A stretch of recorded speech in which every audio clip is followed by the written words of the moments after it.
मई 2022 के आखिरी सप्ताह में कच्चे तेल की कीमतें $120 प्रति बैरल पर खौलने लगीं।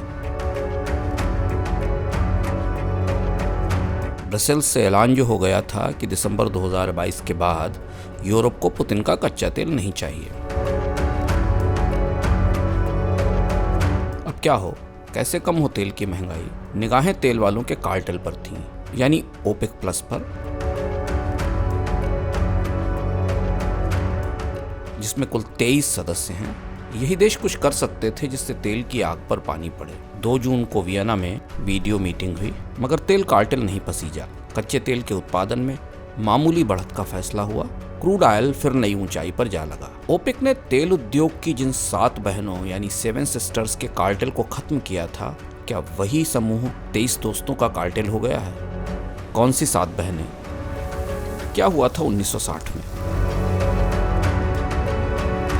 पलटते हैं इतिहास के पन्ने, खनक उठते हैं किस्सों के सिक्के।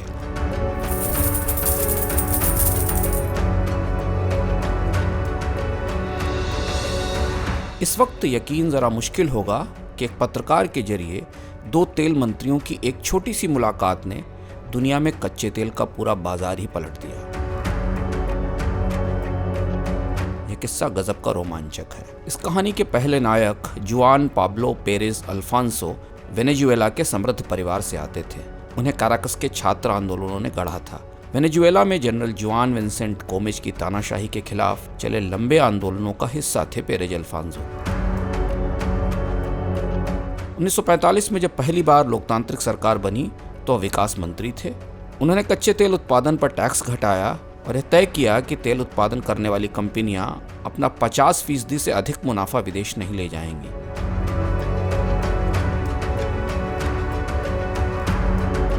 1948 में वेनेजुएला में सैन्य तख्ता पलट हुआ। अल्फांसो को जेल भेज दिया गया। जेल से निकलने के बाद उन्हें अमेरिका और मैक्सिको में निर्वासित कर दिया गया।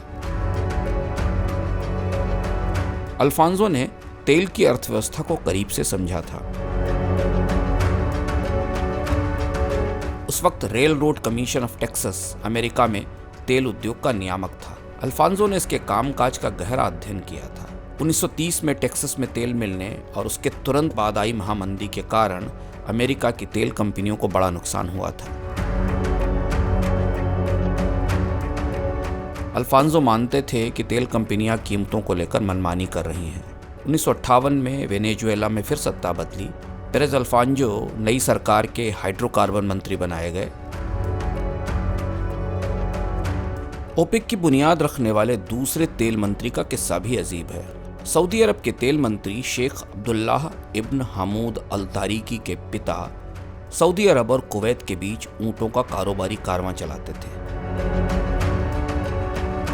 अब्दुल्लाह तारिकी ने टेक्सास में पेट्रोलियम टेक्नोलॉजी पढ़ी थी।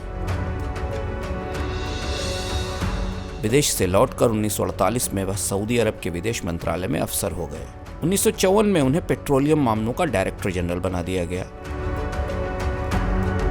उनका काम था तेल कंपनी अरामको से मिली सूचनाओं का विश्लेषण करना।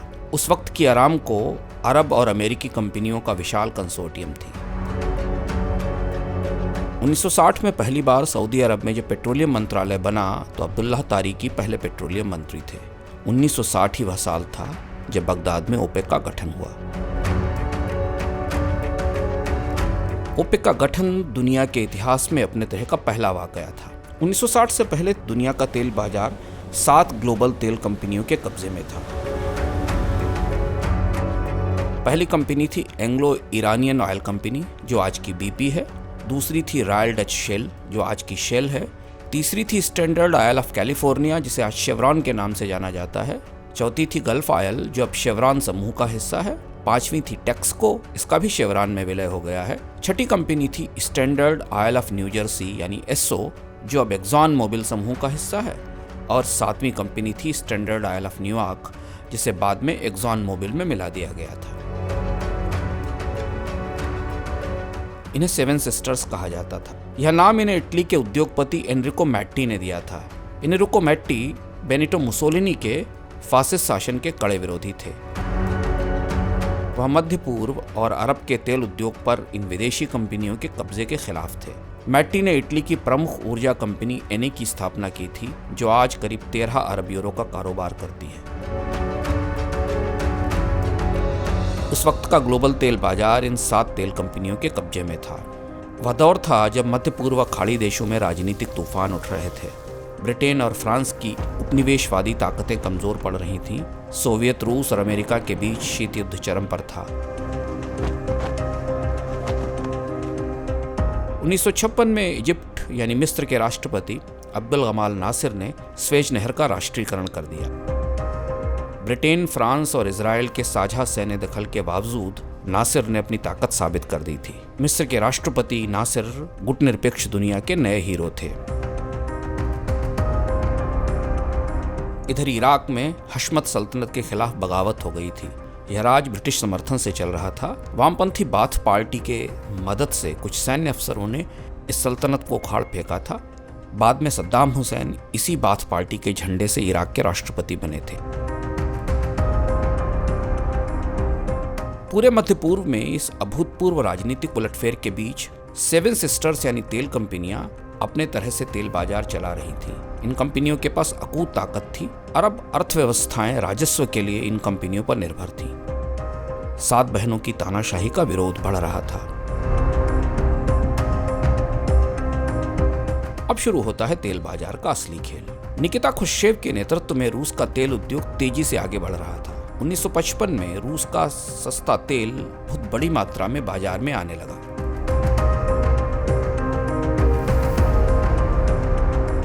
इधर मध्य पूर्व के देशों में उत्पादन लगातार बढ़ रहा था। तेल की बहुतायत थी, कीमतें टूट रही थीं।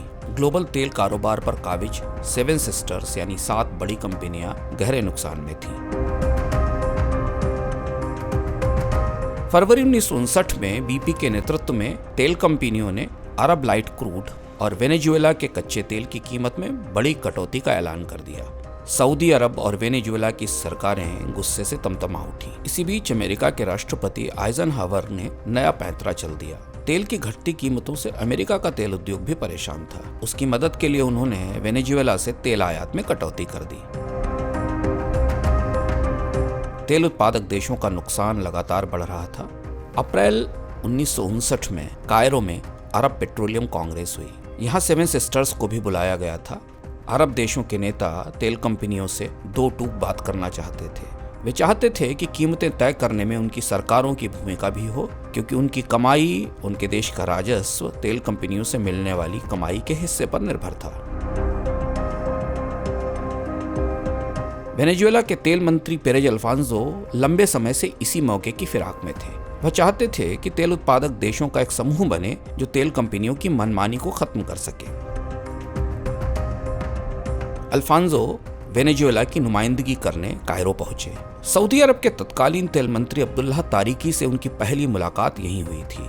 प्रसिद्ध लेखक डेनियल एर्गिन ने अपनी किताब द प्राइज में लिखा है कि सऊदी अरब के तेल मंत्री अब्दुल्लाह तारिकी और वेनेजुएला के तेल मंत्री पेरेज अल्फांसो की मुलाकात पत्रकार वांडा जाब्लोंस्की ने कराई थी, जो उस वक्त की सबसे प्रभावी तेल पत्रकार थी। अब्दुल्ला तारिकी और पेरेज अल्फांसो के मकसद एक हो गए। एक तरफ कैरो की कॉन्फ्रेंस चल रही थी, दूसरी तरफ शहर से बाहर एक और गुप्त बैठक जारी थी। इस बैठक में तारिकी और अल्फांसो ने अरब लीग व वेनेजुएला को एक मंच पर आकर तेल उत्पादक देशों का एक नया संगठन बनाने पर राजी कर लिया। यह ओपेक का शिलान्यास या भूमि पूजन था। तेल कंपनियां अपनी जिद पर अड़ी थी। रूस तेल का बाजार तोड़ रहा था। अगस्त 1960 में एक्सॉन ने मध्य पूर्व और सऊदी अरब के क्रूड की कीमत फिर घटा दी। तैयारी तो वेनेजुएला का तेल सस्ता करने की भी थी, लेकिन अमेरिका और वेनेजुएला के बीच तनाव के कारण इसे टाल दिया गया। बस फिर क्या था, अरब देशों का गुस्सा फट पड़ा। अल्फांसो पेरेज और अब्दुल्ला तारिकी ने अलग अलग देशों को तार भेजने शुरू कर दिए। 10 से 14 सितंबर के बीच 1960 में बगदाद में बैठक हुई, जिसमें सऊदी अरब, कुवैत, वेनेजुएला, इराक के अलावा ईरान भी था। ईरान के शाह अमेरिका के करीबी माने जाते थे, लेकिन बात तेल की थी तो गठजोड़ करने में उन्होंने देरी नहीं की। 1960 में तेल देशों के कार्टेल ओपेक का गठन हो गया। 1961 में कैराकस में ओपेक की एक और बैठक हुई, जिसमें संगठन के गठन की अन्य औपचारिकताएं पूरी कर ली गईं। सेवन सिस्टर की प्राइसिंग ताकत सीमित हो गई थी। 1970 तक ओपेक देशों ने इन कंपनियों के कारोबार को समेट दिया। अब इन देशों का तेल उद्योग उनकी अपनी सरकारों के पास था। ओपेक देशों ने तेल कीमतों को निर्धारित स्तर तक ऊंचा रखने के लिए कोटा तय कर दिया, ताकि उनके राजस्व और नुकसान की भरपाई होती रहे। तेल कार्टेल के 60 साल के इतिहास में इसके सदस्यों की संख्या घटती बढ़ती रही है, लेकिन कार्टेल एक बात पर एक मत रहा है कि कच्चा तेल एक सीमा से अधिक सस्ता नहीं होना चाहिए। ओपेक के पितामह और वेनेजुएला के तेल मंत्री अल्फांजो पेरेज ओपेक बनाकर यही तो तय करना चाहते थे। यह था ओपेक का किस्सा। अगले हफ्ते फिर मिलेंगे एक नए किस्से के साथ। अब देखते रहिए मनी 9, समझ है तो सहज है।